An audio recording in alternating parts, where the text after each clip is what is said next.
네, 건강 악화를 호소하고 있는 윤석열 전 대통령, 김건희 특검 소환 조사에 응할지가 관심인데 윤 전 대통령의 수많은 의혹들을 수사하기 위해서는 조사가 불가피한 상황입니다. 네, 그리고 오늘 국회에서는 청문회가 열립니다. 국토부와 문체부 장관 후보자에 대한 인사청문회가 열리는데 이재명 정부 내각 청문회 마지막 순서입니다. 여야의 거센 공방이 예상됩니다. 관련해서 두 분과 짚어보겠습니다. 최진 대통령 리더십 연구원장, 조청래 전 여의도 연구원 부원장과 함께합니다. 두 분 어서 오세요. 네, 안녕하십니까.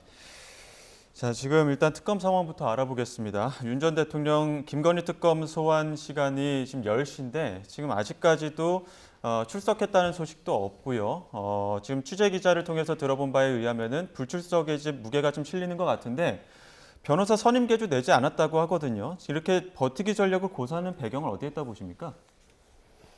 우선 특검의 수사 의도에 대해서 이게 결론을 내려놓고 짜맞추기 수사니까 그게 응할 수 없다 이런 것도 있고요. 그다음에 한번 구속되셨다가 구속 취소가 되고 다시 재구속된 거 아닙니까? 그 과정에서 윤석열 전 대통령이 생각하기에는 내란 혐의로 구속이 됐다가 취소가 됐는데 내란 혐의와 연계된 지연 말단의 범죄 혐의를 들어서 재구속하는 것은 불법이다 이렇게 보는 것 같고요. 예. 법원의 판단도 받아들일 수 없고 특검의 그 의도도 받아들일 수 없다. 그래서 결국에는 수사에 응해봐야 방어권 행사를 하든 안 하든 별 실익이 없다고 보는 것 같아요. 예. 그러니까 결국에는 구속 기소된 거니까 법정에 가서 법정 다툼을 하겠다라는 의도로 보여집니다. 예. 10시에 오늘 조사를 받아야 하는 윤 전 대통령, 일단 김건희 특검의 소환 조사에 출석하지 않았다는 속보가 조금 전에 들어왔습니다. 김건희 특검은 오늘 오전 10시 공직선거법 위반 혐의 피의자 신분으로 나와서 조사를 받으라고 윤 전 대통령에게 통보를 했는데요. 지난 10일 구속된 이후에 내란 특검 소환 조사와 내란 우두머리 혐의 형사 재판에도 출석을 하지 않고 있죠. 윤 전 대통령은 김건희 특검 소환 조사에도 전해드린 것처럼 응하지 않았습니다. 윤 전 대통령 측은 형사 재판에 출석하지 않은 이유로 건강상의 이유를 들어올고 있지만 김건희 특검에는 변호인 선임계도 내지 않은 것으로 파악됐습니다. 특검은 윤 전 대통령에 대한 조사 방안을 논의할 걸로 보이는데요. 일단은 재소환을 통보할 걸로 예상됩니다. 특검에서는 일단 재소환을 검토를 하고 있는 것 같아요. 강제 인치보다는 일단 바로 재소환을 통보할 것 같은데 역시나 계속해서 응하지 않을 걸로 보이죠. 그럴 것 같습니다. 부인 김건희 여사에 대한 구인에 앞서서 본 해명하기 위해 역시 출두하지 않겠느냐라고 이제 짐작이 있었지만은 이제 전면적으로 이제 부인한다, 불출석하겠다라는 쪽으로 방향을 정한 것 같은데 요즘에 이제 윤석열 전 대통령 대리인 역할을 하고 있는 서정욱 변호사가 그런 얘기를 했지 않습니까? 이게 잔인한 정치 보복이기 때문에 전면 보이콧하겠다라고 얘기를 했거든요. 예. 그러니까 전면 보이콧 전략적으로 지금 아마 지금 불응하고 있는 것 같은데. 그러니까 본인이 여러 가지 혐의점들이 충분히 공개되고 그동안에 이제 많이 언론에 보도됐기 때문에 지금은 재판에 나가봐야 정말 본인에게 도움될 것, 득될 것 하나도 없다라고 판단을 확실히 한 것 같아요. 그래서 오히려 강제로 끌려 나가는 모습, 강제 구인되는 모습이 오히려 극소수의 본인의 어떤 강성 우파들에게는 오히려 더 선동하는 효과도 있지 않겠느냐라고 그런 전략을 한 것 같아요. 그래서 다분히 의도적인 그런 버티기 전략이다라고 하고 앞으로 이후 모든 재판이나 특검 과정에서 아마 이런 지금 버티기 전략, 전면 보이콧 전략 이런 비슷한 전략으로 가지 않을까라고 예상이 됩니다. 그 말씀하셨던 서정욱 변호사의 이야기, 그 윤 전 대통령이 건강 문제 때문에 뭐 여러 가지 문제들 때문에 지금 전면 조사에 응하지 않고 있다, 보이콧하고 있다 이런 이야기들을 어떤 배경에서 이런 이야기를 했는지 한번 직접 들어보겠습니다. 근데 워낙 좁은 데서 또 대통령이 평소에도 건강이 워낙 안 좋기 때문에 예. 뭐 지금 상당히 어렵게 힘들게 지내고 있다는 예. 이야기 들었습니다. 그- 대통령은 예. 뭐 건강이 문제지만 예. 기본적으로 이번에 2차 영장 구속영장 있잖아요. 예. 그때부터 그 특검의 수사가 예. 이미 결론을 맞춰놨고 짜맞추는 거다. 예. 정치 보복이다. 이렇게 인식을 그렇게 하고 있어요. 예. 그래서 아마 이게 건강은 대명분이고 예. 실제는 그 특검 수사가 잔인한 정치 보복으로 이미 정해놓은 결론으로 간다. 그래서 아마 전면 보이콧 이렇게 보입니다. 일단 지금 윤 전 대통령 그러니까 건강 문제보다 이게 재판쯤 짜맞추기 수사도 짜맞추기다 이렇게 지금 얘기를 하고 있는 건데 윤 전 대통령 측근 측에서는 지금 1.8평 독방이다. 지금 생지옥이다. 쭈그리고 앉아서 간신히 식사하고 운동도 제대로 못하다 보니까 건강 악화가 되고 있다. 이렇게 얘기를 하고 있거든요. 여기에 대해서 어떻게 보십니까?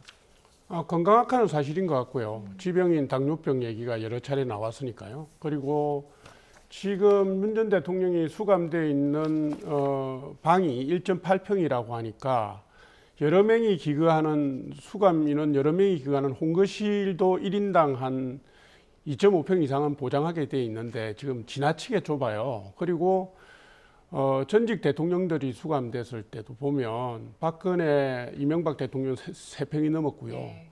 옛날에 노태우, 전두환 전 대통령 같은 경우는 6평이 넘었습니다. 그래서 뭐 수용 인원이 너무 많아서 어쩔 수 없다고 하지만 너무 이렇게 뭐 배려를 꼭 특별한 배려를 하라는 건 아니지만 이 기존의 방식에 맞춰서 해줘야 되는 게 맞고요. 제가 볼 때는 그 정도 배려는 해야 된다고 봅니다. 맞고요. 그다음에 지금 수사에 응하고 이러는 것은 뭐 가서 진술을 해봐야 이미 결론 맞춰놨는데 말을 하면 할수록 손해다. 예. 방어권이 더 보장이 안 된다라는 예. 인식을 가지고 있는 것 같아요. 네. 일단 전직 대통령들과 비교해서는 상대적으로 좀 좁은 게 확인이 됐는데 일반 독거실과는 또 동일하다라고 법무부에서는 입장을 냈거든요. 그리고 동일한 기준으로 실외 운동도 보장이 되고 있고 불필요한 접촉을 차단하기 위해서 단독으로 운동을 하고 있다라는 네. 입장을 밝혔는데 전직 대통령과는 좀 비교했을 때 좀 적지만 그래도 일반 수용자들과는 같은 환경인 것 같아요. 이런 논란들이 계속 언론에 나오는 것 자체가 윤석열 전 대통령이 좀 구차하다는 좀 생각이 들고요. 그러니까 전두환, 노태우 전 대통령이 6평대 감옥에 독감이 있었는데 박근혜, 이명박 대통령 우리 너무 좁다라고 얘기한 적이 한 번도 없습니다. 사실은. 근데 지금 본 비상계엄으로 해서 파면당한 대통령이 참 재판이나 특검에는 거부하면서 이렇게 교도소 같은 편의시설 이런 부분에 대해서 불편하다라고 물고 늘어진 건 너무 참 아마 보수 지지층에도 참 안타까운 모습이 아닌가 싶습니다. 그리고 본인이 건강이 좋다라고 얘기했는데 구체적으로 어디가 안 좋은지는 한 번도 나온 적이 없습니다. 본인은 뭐 술도 잘 하시고 여러 가지 다른 극우 활동 활발하게 했는데 재판 갈 때만 상당히 그 건강이 좀 불편하다 얘기하는데 아마 이 부분이 어떤 문제가 있는지는 전혀 밝혀진 바는 없고 그리고 오히려 이제 본인 뭐 멘토라고 했던 심평 변호사라는 사람이 이제 예. 병원에 가서 면담을 하고 왔지 않습니까? 면회를 하고 왔는데 오히려 얼굴이 밝고 맑고 뭐 평온하다라고 했는데 전혀 뭐 아픈 사람의 모습은 같지는 않습니다. 예. 그렇기 때문에 결론적으로 아프다는 것은 그냥 필기에 불과하고 아까 말씀 전면 보이콧 전략이다라고 하고 본인이 너무 감옥에서 고통받고 있다. 생지옥에서 홀로 고독하게 싸우는 외로운 전사 이런 이미지를 자꾸 이제 구구 지지층에게 이제 메시지를 던지고 있는데 지금 그런 전략은 이제 통하지는 않을 거라고 봅니다. 국민들이 네. 폭염 때문에 더 고통받고 있고 경제 문제 때문에 더 폭염받고 있기 때문에 고통받고 있기 때문에 지금 뭐 파면당한 윤석열 전 대통령 감옥 생활에 대해서 정말 안 됐다라고 생각할 국민들은 얼마나 있을지 저는 의문입니다. 예. 또 한편으로 윤상현 의원의 그 지난 휴일에 그 특검 조사를 받았었는데 진술이 그간의 어떤 주장들과는 좀 뒤바뀐 부분들이 있다 보니까 이 부분이 좀 많이 좀 주목을 받았던 것 같습니다. 그러니까 김영선 전 의원 공천 줘라 했던 그 녹취, 그 이행한 적 없다고 했었는데 이번에 특검 조사 갔을 때에는 뭐 이행은 아니지만 이렇게 들은 적이 있었다 이렇게 얘기를 했거든요. 이게 왜 진술이 바뀐 배경을 어디에 있다 보십니까? 지금 이제 특검이 윤상현 전 의원을 그 피의자로 전환한 거 아닙니까? 업무방해 혐의로. 그러니까 이게 자신의 방어권을 행사를 해야 되는데 이게 지금 맹태균 녹취록이라든가 이런 그 증거들, 예. 정황들이 공개가 되고 하면서 제가 볼 땐 사실관계를 부인하는 게 불가능해졌다고 봐요. 사실관계를 부인하면은 이게 증거인멸의 혐의로 가기 때문에 곧바로 뭐 체포영장이나 이런 뭐 여러 가지 조치를 특검이 취할 수도 있잖아요. 그러니까 적정한 선에서 수사협조하는 게 불가피해졌다고 보는 것이고 예. 다만 장제원 전 의원한테 얘기를 들었고 전화를 받았고 대통령과의 통화는 장 실장한테 들었지 정도를 받아서 그거를 공천 과정에서 실행하지는 않았다. 예. 공관위 의원들하고 공유도 하지 않았다. 예. 그러니까 그것은 그냥 단순 전원을 전달받은 것이다라는 선에서 방어권을 행사하고 있는 거라고 네, 말씀하신 보입니다. 대로 일단 공관위 회의 같은 공식 석상에선 얘기하지 않았다고 했는데 근데 이 통화가 있고 나서 김영선 전 의원이 김윤덕 국토부 장관 후보자에 대한 쟁점으로 보면은 재산 신고 누락 그리고 증여세 회피 의혹 등이 있죠. 뭐 저분은 삼선 의원이고 친명 아닙니까? 그리고 뭐 지금 나온 의혹이 장려 전세 지원금 6억 5천만 원을 전액 예, 5억 5천만 원. 6억 5천만 아, 6억 원 5천만 기억합니다. 예. 예, 6억 5천만 원을 전액 지원하고 증여세를 내지 않았다 이건데 뭐 제가 볼 땐 저분이 그 청문회 과정에서 사과도 하고 소상하게 밝히면 뭐 글쎄요 뭐 국토교통위원으로 두 분이나 역임을 해서 저 예. 분야의 전문성은 있다고 보여집니다. 예. 그래서 그리고 오늘 인사 말씀 보면 대체적으로 정책에 대해서 주안점을 두고 언급을 많이 했어요. 그래서 오늘 이 청문회는 아마도 정책 중심으로 갈 가능성이 있고요. 예. 그리고 현역 의원이라는 뭐 장점이랄까요, 어드밴티지랄까요, 그런 부분도 작용할 걸로 보여집니다. 예, 김윤덕 장관 후보자가 이제 국토부 장관 후보자인 거잖아요. 네. 그런데 지금 논란 중에 하나가 분양권을 전매한 논란이 있어서요. 여기에 대해서 야당 공격이 집중될 걸로 보이는데 어떤 이야기들이 오갈까요? 그러니까 일단 뭐 국토부 장관인데 본인 소관 업무와 관련된 이제 비리나 의혹이 제기될 경우는 상당히 좀 여론도 요동을 칠 수가 있거든요. 예. 그런 점에서 본인의 어떤 재산 관련된 이런 부분들이 상당히 좀 야당의 공세를 받을 것 같다라는 생각이 일단 듭니다. 근데 지금 국토부 장관, 문광부 장관 후보자는 상당히 뒤늦게 지금 예. 임명이 된 거고 상당히 새로운 인물이기 때문에 뭐 특별한 하자 없이 가지 않을까라고 했는데 각각 두 사람이 지금 문제점들이 제기되고 있습니다. 이미 지금 두 명의 후보자가 낙마를 했기 때문에 예. 이재명 대통령 입장에서는 혹시라도 한 명이라도 이제 더 추가로 낙마자가 생긴다면 상당히 이제 타격을 입을 수가 있습니다. 왜냐하면 역대 대통령 초반에 1기인데 낙마자가 평균 3명이었기 때문에 이제 더 이상 한 명이라도 더 낙마하면 안 된다는 거는 이재명 대통령의 그런 이제 생각일 텐데 지금 두 사람에 나온 문제 보면 저는 뭐 그렇게 크게 심각한 문제인 것 같지는 않습니다만은 네. 상당히 야당 입장에서는 맹렬히 이제 공격할 가능성이 높아 보입니다. 예. 김윤덕 후보자가 그 22년 지방선거에서 전북도지사 민주당 경선을 할 때 그때 상대 후보가 분양권을 전매했다 이 점에 대해서 비판을 했었거든요. 그런데 이번에 이제 논란을 살펴보니 본인도 분양권 전매한 이력이 있어서 이 부분이 더 문제가 되는 것 같아요. 본인도 비판을 했지만 본인도 전매한 이력이 있다. 그러니까 뭐 저분이 기업을 하셨던 분, 지금 김윤덕 장관 후보자. 김윤덕 예. 장관 후보. 예. 아마도 그 재산을 일구 가는 과정에서 그런 의혹들이 있었고요. 공방이 있었는데 뭐 오늘 청문회에서 밝힐 걸로 보여집니다. 예. 근데 현역 의원들은 대개는 선거 과정을 통해서 이렇게 한 번씩 걸렸던 문제여서 큰 부담 없이 갈 걸로 생각을 할 거예요. 저도 예. 그렇게 보고 있고요. 자, 저희는 계속해서 김건희 특검 이야기를 나눠보겠습니다.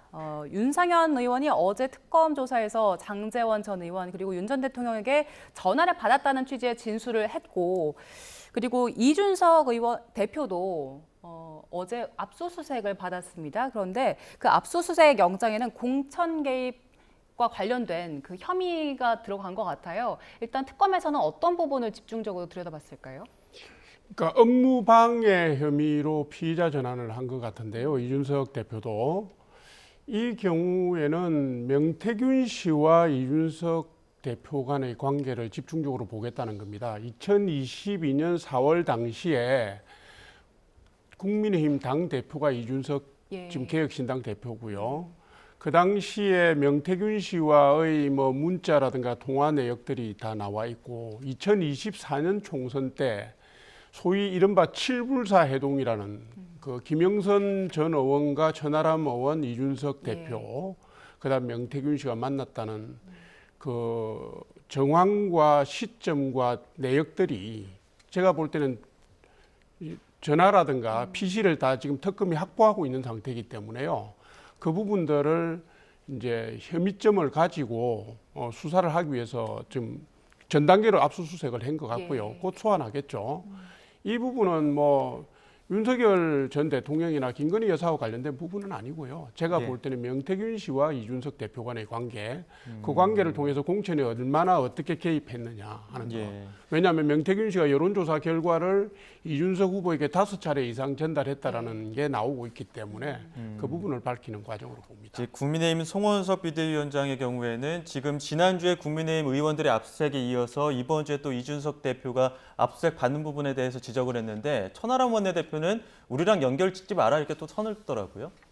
그렇습니다. 이제 이번 기회에 국민 입장에서는 어떻게 보면 개혁신당하고 동병상련의 어떤 분위기를 조성해서 함께 가려고 했던 의도가 있었던 것 같은데 이제 국민 개혁신당에서는 바로 선을 그은 거죠. 예. 각자 알아서 하자라는 건데 어쨌든 결론적으로 말하면 새로운 권력이 들어서면 과거 권력의 문제점이나 과거 의혹들이 이제 새롭게 파헤쳐지고 또 자동적으로 밝혀지는 것이 권력의 법칙이었습니다. 그래서 지금 그 권력의 법칙 한 번도 저 역대 정권에서 변하지 않았던 권력의 법칙이 지금 빠르게 작동하고 있는 건데 그 작동의 칼날이 이제 이준석 대표에게도 좀 향하고 있는 거죠. 근데 지금 본인이 당대표 이번에 이제 98% 예. 이상으로 됐는데 참 요즘에 보기 드문 득표율로 됐어요, 사실은. 근데 대표 되자마자 다음 날 이제 압수수색에 당했는데 지금 지지율이 3% 박스에 갇혀 있지. 그리고 여러 가지로 지금 사법 리스크까지 본인이 당하게 되면 아마 내년 지방선거에 상당히 타격을 받고 앞으로 좀 미래가 어둡겠다. 이 상황을 어떻게 돌파해야 할지 상당히 이준석의 어떤 최대 위기가 지금 봉착했다라고는 생각이 듭니다. 예, 지금 이준석 대표가 다시 개혁신당 대표가 된 지 며칠 안 된 상황인데 일단 집권 여당에서는 어제 압수수색을 두고 정청래 의원 그리고 박찬대 의원 같은 경우에는 한 목소리로 체포동의안이 넘어오면 즉각 처리를 하겠다 이런 이야기를 하기도 했더라고요. 어떤 이유로 이렇게 얘기를 했을까요? 지난 대선 때 미운털 박힌 거죠. 예, 이게 이제 이준석 대표의 개혁신당은 범보수로 민주당 쪽에서 분류를 하고 있고 잘 기억하시는 것처럼 대선 과정에서 TV 토론 과정 내내 이준석 후보, 당시 후보가 이재명 후보에게 날카로운 질문을 했었고요. 그때 뭐 이재명 후보 아들 문제로 해서 지금 윤리위 제소도 돼 있는 국회 윤리위 제소도 돼 있는 상황이라 이래저래 미운털이 박힌 상황이니까 압박을 하더라도 큰 부담이 없다고 생각을 하고 있는 것 같아요. 아마도 실제로 넘어오면은 체포동의안을 민주당 자체 의원 숫자로 가능하니까 가결시킬 수 있겠죠. 예, 혹시 뭐 첨언하실 내용 있으십니까? 그러니까 그래도 아무리 이준석 대표가 상당히 좀 국민 입장을 밉고 상당히 좀 선명성 경쟁을 하고 있는 상태라고 하지만은 한 국회의원의 정치 생명이 직결된 문제를 그리고 집권 여당의 대표가 될 가능성이 높은 사람이 바로 법안이 오면은 이제 제명하겠다라는 말을 공개적으로 하는 건 사실은 좀 신중치 못하다는 생각이 듭니다. 앞으로 그래서. 저는 그 안타까운 게 두 경쟁자가 선명성 경쟁보다는 여야의 협치 경쟁을 벌이는 것이 좋겠다는 말씀을 거듭 드립니다. 예, 알겠습니다. 여기까지 듣도록 하겠습니다. 지금까지 최진 대통령 리더십 연구원장, 조청래 전 여의도 연구원 부원장 두 분과 함께했습니다. 고맙습니다. 고맙습니다.